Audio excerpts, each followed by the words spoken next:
One of the things we did find, too, talking about that negotiation for removal, Andrew Jackson, when he became president, he ran on a removal ticket, basically, and once he became president, he started pushing legislation to remove. And one of the big arguments in the debate over the removal bill in 1830 was that such a law would violate the treaties that the government had with the tribes.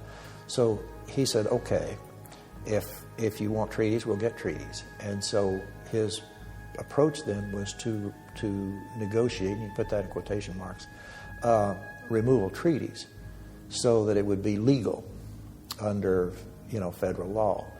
And he started with the Chickasaws and Choctaws first because he was afraid of foreign invasion. He wanted the lower Mississippi Valley secured by being populated by white Americans because he had fought the British in New Orleans, and that was the most vulnerable point in the South. And then, there had been intrigue in the War of 1812 with the Creeks that led to the Creek War, Red Stick War. And so he wanted to have a tier of states there as kind of a bulwark against invasion. And then he made a tactical mistake with the Seminoles.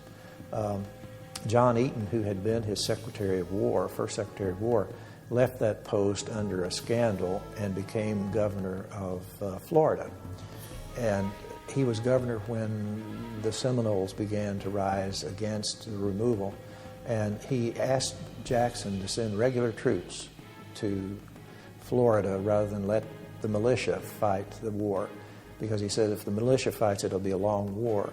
Jackson refused because he was afraid to deplete the troop levels on the East Coast because he was afraid of invasion again. He was really fixed on foreign invasion, and that was one of his major reasons for trying to push removal. It wasn't the only one, but it was a major one.